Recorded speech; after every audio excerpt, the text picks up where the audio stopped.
ಓಂ ಶ್ರೀ ಗುರುಭ್ಯೋ ನಮಃ. ಹರಿ ಓಂ. ಆತ್ಮೀಯ ಪ್ರಿಯ ಪ್ರೇಕ್ಷಕ ಮಿತ್ರರೇ, ಎಲ್ಲರಿಗೂ ಭಾನುವಾರದ ಶುಭೋದಯ ಹಾಗೂ ಶುಭ ನಮನಗಳು. ನಿಮ್ಮೆಲ್ಲರ ಜೀವನ ಸುಖಮಯವಾಗಿ ಆರೋಗ್ಯದಾಯಕವಾಗಿರಲಿ ಅಂತ ನನ್ನ ಆರಾಧ್ಯ ದೇವಿ ಹೊರನಾಡು ಅನ್ನಪೂರ್ಣೇಶ್ವರಿಯ ಪಾದಗಳಿಗೆ ನಮಸ್ಕರಿಸ್ತಾ ನಿತ್ಯ ಪಂಚಾಂಗವನ್ನು ನೋಡೋಣ. ದಿನಾಂಕ 10/3/2019 ಭಾನುವಾರ, ಸ್ವಸ್ತಿಶ್ರೀ ವಿಳಂಬಿನಾಮ ಸಂವತ್ಸರದ ಉತ್ತರಾಯಣ, ಶಿಶಿರ ಋತು, ಫಾಲ್ಗುಣ ಮಾಸ, ಶುಕ್ಲ ಪಕ್ಷ ಚತುರ್ಥಿ, ಅಶ್ವಿನಿ ನಕ್ಷತ್ರ, ರಾಹುಕಾಲ ಸಂಜೆ 4:59 6 ಗಂಟೆ 38 ನಿಮಿಷದವರೆಗೂ, ಯಮಗಂಡ ಕಾಲ ಮಧ್ಯಾಹ್ನ 12:30 1:59 ದುರ್ಮುಹೂರ್ತ ಸಂಜೆ 4:53 5:41 ಇರುತ್ತೆ. ಈ ಸಮಯದಲ್ಲಿ ಯಾವುದೇ ಶುಭ ಕಾರ್ಯ ಹಾಗೂ ಪ್ರಯಾಣವನ್ನು ಪ್ರಾರಂಭ ಮಾಡಬೇಡಿ. ಸುಮಾರು 3-4 ದಿನಗಳಿಂದ ವಿಡಿಯೋವನ್ನು ಹಾಕಲಿಕ್ಕಾಗಲಿಲ್ಲ. ಕಾರಣ ಚಾನಲಲ್ಲೇ ಸ್ವಲ್ಪ ಸರ್ವರ್ ಪ್ರಾಬ್ಲಮ್ ಇತ್ತು. ಹಾಗಾಗಿ ಅದನ್ನೆಲ್ಲ ವ್ಯವಸ್ಥೆ ಮಾಡಿಕೊಂಡು ಮತ್ತೆ ಹಾಕಲಿಕ್ಕೆ ಲೇಟ್ ಆಗ್ತಿದೆ. ಅನ್ಯಥಾ ಭಾವಿಸಬೇಡಿ, ನಿಮಗೆ ಒಂದು 3 ದಿನ ಸಮಸ್ಯೆ ಆಗಿರ್ಬೋದು. ದಯವಿಟ್ಟು ವ್ಯವಸ್ಥೆ ಮಾಡ್ಕೊಂಡಿರ್ತೀರಾ, ಅಡ್ಜಸ್ಟ್ ಮಾಡ್ಕೊಳ್ಳಿ. ಇನ್ನು ಈ ದಿನದ ದ್ವಾದಶ ರಾಶಿ ಗೋಚಾರ ಫಲವನ್ನು ನೋಡೋಣ. ಮೊದಲಿಗೆ ಮೇಷರಾಶಿಯವರಿಗೆ ಈ ದಿನ ರಾಶಿಯಲ್ಲೇ ಚಂದ್ರ ಇರೋದರಿಂದ ಸ್ವಲ್ಪ ಉತ್ತಮವಾದ ಫಲ ಅಭಿವೃದ್ಧಿ ಆಗುತ್ತೆ. ತಾಯಿಯಿಂದ ಸೌಖ್ಯ ಪಡೆಯುವಂಥದ್ದು ಮತ್ತು ಹೆಂಡತಿಯ ಒಂದು ಯೋಚನೆಗಳನ್ನು ನೀವು ಉಪಯೋಗಿಸ್ಕೊಳ್ಳಿ. ಅವರೇನಾದರೂ ಒಂದು ಸ್ವಲ್ಪ ಸಲಹೆಗಳನ್ನು ಕೊಟ್ಟರೆ ನೀವು ತಗೊಳ್ಳಿ, ಅದರಿಂದ ಖಂಡಿತವಾಗ್ಲೂ ಒಳ್ಳೆಯದಾಗುತ್ತೆ. ಗೃಹಿಣಿಯರಿಗೆ ಭಾಳ ಉತ್ತಮವಾದ ದಿನವಾಗಿರುತ್ತೆ ಇವತ್ತು. ಜೊತೆಗೆ ಮಕ್ಕಳಿಂದ ಸಂತೋಷ ಪಡುವಂಥ ದಿನ. ಹೊರಗಡೆ ಯಾವುದೇ ಕೆಲಸದ ನಿಮಿತ್ತವಾಗಿ ಹೋಗೋದಾದರೆ ಲಕ್ಷ್ಮಿಯನ್ನು ಪ್ರಾರ್ಥನೆ ಮಾಡಿ ಹೋಗಿ, ಇನ್ನಷ್ಟು ನಿಮ್ಮ ಕೆಲಸಗಳಲ್ಲಿ ಅಭಿವೃದ್ಧಿಯಾಗಿ ಸುಖವಾಗಿರ್ತೀರಾ. ಇನ್ನು ವೃಷಭ ರಾಶಿಯವರಿಗೆ ಈ ದಿನ ಸ್ವಲ್ಪ ಧನ ನಷ್ಟವಾಗುವಂಥ ಸಾಧ್ಯತೆ ಇರುತ್ತೆ. ಶತ್ರುಗಳ ಬಾಧೆ ಆಗುವಂಥ ಸಾಧ್ಯತೆಯೂ ಇರುತ್ತೆ. ಯಾಕೆಂತಂದರೆ 2ನೇ ಮನೆ ರಾಹು, ಕುಟುಂಬ ಸ್ಥಾನದಲ್ಲಿ ಸ್ವಲ್ಪ ಕಲಹಗಳಾಗುವಂಥದ್ದು, ಕುಟುಂಬದಲ್ಲಿ ಏನಾದರೂ ಜಗಳಗಳಾಗುವಂಥ ಸಾಧ್ಯತೆಗಳು ಹೆಚ್ಚಾಗಿರುತ್ತೆ. ಸ್ವಲ್ಪ ಜಾಗ್ರತೆ ವಹಿಸ್ತಕ್ಕಂಥದ್ದು ಒಳ್ಳೆಯದು. ಆದರೂ ಇವತ್ತು ಸ್ವಲ್ಪ ವಿಶೇಷವಾದ ಫಲವನ್ನು ನೀವು ಅನುಭವಿಸಬೇಕು. ಇವತ್ತೇನೋ ಸಮಸ್ಯೆ ಇದೆ, ಆದರೆ ನಾನು ಸುಖ ಪಡಬೇಕು ಅಂತಂದರೆ ಇವತ್ತು ಗುರು ದಕ್ಷಿಣಾಮೂರ್ತಿ ಆರಾಧನೆ ಮಾಡೋದ್ರಿಂದ ಖಂಡಿತವಾಗಲೂ ಇನ್ನಷ್ಟು ಯಶಸ್ಸಿನ ಅಭಿವೃದ್ಧಿಗೆ ಹೋಗ್ತೀರಾ. ಮಿಥುನ ರಾಶಿಯವರಿಗೆ ಈ ದಿನ ಅದ್ಭುತವಾದಂಥ ಫಲ. ಯಾಕೆ ಅಂತಂದರೆ ಯಾವತ್ತೂ ಕೆಲವೊಂದು ಕೆಟ್ಟ ಗ್ರಹಗಳು ಕೆಲವೊಂದು ಸ್ಥಾನದಲ್ಲಿದ್ದರೆ ಅದು ಶುಭ ಫಲವಾಗುತ್ತೆ. -*−+ ಅಂತ ನಾವೇನು ಹೇಳ್ತೀವೋ ಹಾಗೆ ಶುಭವನ್ನು ಕೊಡ್ತಕ್ಕಂಥ ಒಂದು ಗ್ರಹ ಸ್ಥಿತಿಗಳು ನಿಮಗೆ ಇವತ್ತಿರೋದ್ರಿಂದ ಶುಭ ಪಡ್ತೀರಾ. ವ್ಯಾಪಾರ ವ್ಯವಹಾರಗಳಲ್ಲಿ ಅಭಿವೃದ್ಧಿ ಆಗುತ್ತೆ. ನಿಮ್ಮ ವ್ಯಾಪಾರವನ್ನು ಅಭಿವೃದ್ಧಿ ಮಾಡುವಂಥ ಒಂದು ದಾರಿಗೆ ಹೋಗ್ತೀರಾ. ಅಂತಂದರೆ ಮತ್ತೊಂದು ವ್ಯಾಪಾರವನ್ನು ಮಾಡೋಣ ಅಂದರೆ ಶುಭವಾಗಲಿ, ಸಂತೋಷವಾಗಲಿ, ಅಭಿವೃದ್ಧಿ ಆಗಲಿ ಅನ್ನೋ ಉದ್ದೇಶಕ್ಕೆ ಮಾಡುವಂಥದ್ದು ಖಂಡಿತವಾಗಲೂ ಯಶಸ್ಸಾಗುತ್ತೆ. ಆರೋಗ್ಯದಲ್ಲಿ ವೃದ್ಧಿಯನ್ನು ಕಾಣ್ಬೋದು. ನೆಮ್ಮದಿಯ ವಾತಾವರಣ ಅಭಿವೃದ್ಧಿ ಆಗುತ್ತೆ. ಸ್ನೇಹಿತರಿಂದ ಸಹಾಯ, ಬಂಧು ಮಿತ್ರರಿಂದ ಸಹಾಯ ಎಲ್ಲವನ್ನೂ ಪಡೆಯುವಂಥ ದಿನ ಇವತ್ತು ಮಿಥುನ ರಾಶಿಯವರಿಗೆ. ಇನ್ನು ಕರ್ಕಾಟಕ ರಾಶಿಯವರಿಗೆ ಒಂದು ಸ್ವಲ್ಪ ನೆಗೆಟಿವ್ ಅಂತ ಹೇಳ್ಬೋದು. ಯಾಕೆಂದರೆ ಇವತ್ತು ಸ್ವಲ್ಪ ಮಾತನ್ನು ಕಡಿಮೆ ಮಾಡಿ. ನೀವು ಹೆಚ್ಚು ಮಾತಾಡೋದ್ರಿಂದನೇ ಸ್ವಲ್ಪ ಜಗಳಗಳಾಗುವಂಥ ಸಾಧ್ಯತೆಗಳು ಹೆಚ್ಚಾಗಿರುತ್ತೆ. ಯಾವುದೇ ಕೆಲಸವನ್ನು ಮಾಡಬೇಕಾದ್ರೆ 100 ಬಾರಿ ಯೋಚನೆಯನ್ನು ಮಾಡಿ ನಿರ್ಧಾರವನ್ನು ತೆಗೆದುಕೊಳ್ಳಿ. ಹೊಸ ಕೆಲಸದ ನಿಮಿತ್ತವಾಗಿ ಇವತ್ತು ನೀವು ಸ್ವಲ್ಪ ತಡಮಣ ಆಗುತ್ತೆ, ಸಮಸ್ಯೆಗಳಾಗುತ್ತೆ, ಹೋಗಿದ್ದ ಕೆಲಸ ಆಗೋದಿಲ್ಲ, ಅಥವಾ ಏನಾದರೂ ಮಾಡಬೇಕು ಅಂದ್ಕೊಂಡ್ರೂ ಆಗೋದಿಲ್ಲ. ಹಾಗಾಗಿ ಈ ದಿನ ಸೂರ್ಯನಾರಾಯಣನ ಪ್ರಾರ್ಥನೆ ಮಾಡೋದ್ರಿಂದ, ಒಂದಷ್ಟು ಗೋಧಿಯನ್ನು ದಾನ ಮಾಡೋದ್ರಿಂದ ಈ ದೋಷಗಳು ನಿಮಗೆ ಪರಿಹಾರವಾಗುತ್ತೆ. ಇನ್ನು ಸಿಂಹರಾಶಿಯವರಿಗೆ ಅದ್ಭುತವಾದಂಥ ಫಲ. ಇವತ್ತಿನ ಸಿಂಹರಾಶಿಯವರಿಗೆ ಮನೆ ಕಟ್ಟುವಂಥ ಯೋಗದ ವಿಚಾರವಾಗಿ ಮಾತುಕತೆ ಆಗುವಂಥದ್ದು, ವಿವಾಹ ಸಂಬಂಧಪಟ್ಟಂಥ ಅಭಿವೃದ್ಧಿಗಳಾಗುವಂಥದ್ದು, ಮನಸ್ಸಿಗೆ ಭಾಳಷ್ಟು ನೆಮ್ಮದಿಯಾಗುತ್ತೆ. ಒಳ್ಳೆ ಮೃಷ್ಟಾನ್ನ ಭೋಜನ ಸಿಗುವಂಥ ದಿನ. ರೈತರಿಗೂ ಕೂಡ ಶುಭ ಫಲ ಪಡೆಯುವಂಥ ದಿನ ಇವತ್ತು ಸಿಂಹರಾಶಿಯವರಿಗೆ. ಇನ್ನು ಕನ್ಯಾ ರಾಶಿಯವರಿಗೆ ಈ ದಿನ ಭಾಳಷ್ಟು ಶುಭ ಫಲವನ್ನು ಕೊಡುವಂಥ ದಿನವಾಗಿರುತ್ತೆ. ರಾಜಕೀಯ ವ್ಯಕ್ತಿಗಳಿಗೆ ಜಯದ ಒಂದು ದಾರಿ ಸಿಗುತ್ತೆ.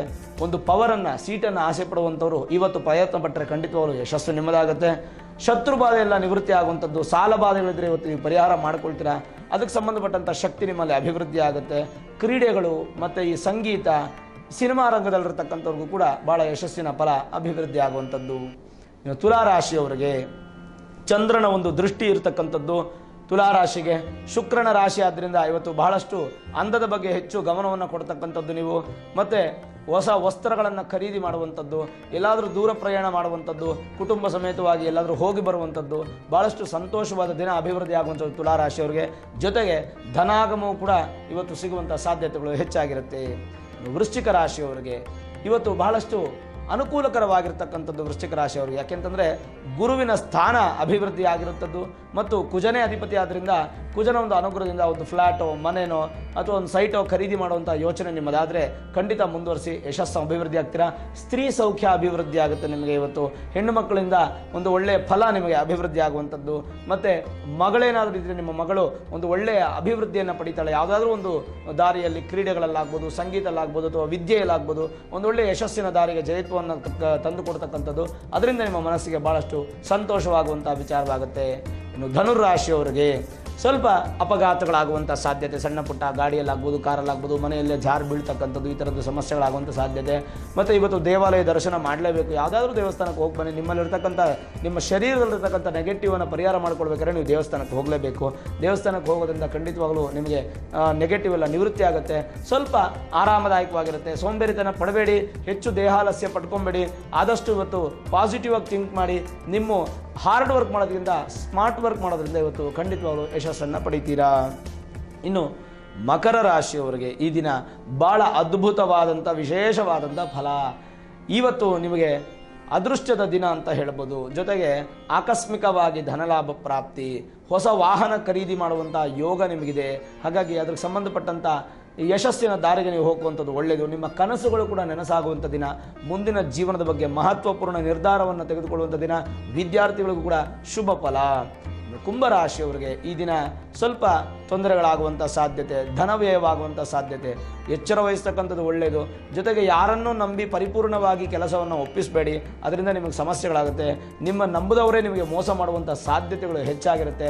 ಸ್ಥಾನಪಲ್ಲಟವಾಗುವಂಥ ಸಾಧ್ಯತೆ, ಮನೆಯನ್ನು ಶಿಫ್ಟ್ ಮಾಡೋದು ಅಥವಾ ಏನಾದರೂ ಸ್ಥಾನಪಲ್ಲಟವಾಗುವಂಥ ಸಾಧ್ಯತೆಗಳು ಹೆಚ್ಚಾಗಿರುತ್ತೆ. ಅದರ ಕಡೆ ಗಮನವನ್ನು ಕೊಡಿ. ಇವತ್ತು ವಾಹನ ಖರೀದಿಗೆ ಉತ್ತಮ ಫಲ ಅಲ್ಲ. ಕುಂಭರಾಶಿಯವರಿಗೆ ಯೋಚನೆ ಮಾಡಿ ಎಲ್ಲ ನಿರ್ಧಾರಗಳನ್ನು ತೆಗೆದುಕೊಳ್ಳೋದು ಒಳ್ಳೆಯದು. ಇವತ್ತು ಸೂರ್ಯ ನಮಸ್ಕಾರ, ಆದಿತ್ಯ ಹೃದಯ ಪಾರಾಯಣ ಮಾಡೋದ್ರಿಂದ ಕುಂಭರಾಶಿಯವರು ಈ ದೋಷವನ್ನು ಪರಿಹಾರ ಮಾಡಿಕೊಳ್ಬೋದು. ಮೀನರಾಶಿಯವರಿಗೆ ಒಂದು ಸ್ವಲ್ಪ ಅಶುಭದಾಯಕ ಅಂತ ಹೇಳ್ಬೋದು.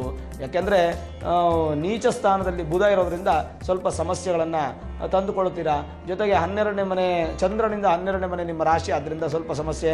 ನಿಮ್ಮಿಂದ, ನಿಮ್ಮ ರಾಶಿಯಿಂದ 2ನೇ ಮನೆ ಚಂದ್ರ ಆಗಿರೋದ್ರಿಂದ ಸ್ವಲ್ಪ ಅನುಕೂಲಗಳು ಹೋಗುತ್ತೆ, ಅನಾನುಕೂಲಗಳು ಆಗುತ್ತೆ. ಅಂತಂದರೆ ಏನೋ ಸಮಸ್ಯೆ ದೊಡ್ಡದಾಗಿ ಬೀಳುವಂಥ ಏಟು ಸಣ್ಣದಾಗಿ ಬೀಳುತ್ತೆ ಹೊರತು ಬಟ್ ಏಟು ಬಿದ್ದೇ ಬೀಳುತ್ತೆ. ಆ ಥರದ್ದು ಸಮಸ್ಯೆಗಳನ್ನು ನೀವು ಕಾಣ್ಬೋದು. ಆದರೂ ಎಚ್ಚರ ವಹಿಸ್ತಕ್ಕಂಥದ್ದು ಒಳ್ಳೆಯದು. ಇವತ್ತು ಸ್ತ್ರೀ ಸೌಖ್ಯ ಅಭಿವೃದ್ಧಿ ಆಗುತ್ತೆ. ಮನೆಯಲ್ಲಿ ಹೆಂಡತಿ ಮಕ್ಕಳ ಜೊತೆ ಕುತ್ಕೊಂಡು ಮೃಷ್ಟಾನ್ನ ಭೋಜನ ಮಾಡುವಂಥ ಯೋಗವು ನಿಮಗಿದೆ. ನೆಗೆಟಿವಲ್ಲಿ ಪಾಸಿಟಿವ್ ಆಗುವಂಥ ಸಾಧ್ಯತೆಗಳು ಹೆಚ್ಚಾಗಿರುತ್ತೆ. ಅದೆಲ್ಲ ನಿಮ್ಮ ಮನಸ್ಸಿನಲ್ಲಿ ನಿರ್ಧಾರ ಮಾಡಿಕೊಳ್ಬೇಕು. ಅಂದರೆ ಇವತ್ತು ಯಾವ ಕೆಲಸಕ್ಕೆ ಮಾಡಿದ್ರೂ ಕೂಡ ನಾನು ಜಯತ್ವ ಪಡಿತೀನಿ, ನನ್ನಲ್ಲಿ ಯಾವುದು ಪಾಸಿಟಿವ್ ಇದೆ, ನೆಗೆಟಿವ್ ಇಲ್ಲ ಅನ್ನುವಂಥದ್ದು ದೃಢೀಕರಣ ಮಾಡ್ಕೊಳ್ಳಿ. ತಂದೆ ತಾಯಿಗಳ ಆಶೀರ್ವಾದ ಪಡ್ಕೊಳ್ಳಿ. ಖಂಡಿತವಾಗೂ ಯಶಸ್ಸು ಅಭಿವೃದ್ಧಿ ಆಗುತ್ತೆ, ಶುಭವಾಗುತ್ತೆ. ಆದರೂ ಸಹ ಮೀನರಾಶಿಯವರು ಈ ದಿನ ಗುರುಗಳನ್ನು ಧ್ಯಾನ ಮಾಡೋದ್ರಿಂದ, ದತ್ತಾತ್ರೇಯ ಸ್ತೋತ್ರವನ್ನು ಪಾರಾಯಣ ಮಾಡೋದ್ರಿಂದ ಇನ್ನಷ್ಟು ಶುಭ ಫಲ ಆಗುತ್ತೆ. ಇದಾಗಿತ್ತು ಈ ದಿನದ ದ್ವಾದಶ ರಾಶಿ ಗೋಚಾರ ಫಲ. ಪ್ರಿಯ ವೀಕ್ಷಕರೇ, ಮತ್ತೊಮ್ಮೆ ನಿಮ್ಮ ಜೀವನ ಸುಖವಾಗಿರಲಿ ಅಂತ ನನ್ನ ಆರಾಧ್ಯ ದೇವಿ ಹೊರನಾಡು ಅನ್ನಪೂರ್ಣೇಶ್ವರಿಯ ಪಾದಗಳಿಗೆ ನಮಸ್ಕರಿಸ್ತಾ, ಸರ್ವೇ ಜನಾಃ ಸುಖಿನೋ ಭವಂತು, ಸಮಸ್ತ ಸನ್ಮಂಗಳಾನಿ ಭವಂತು.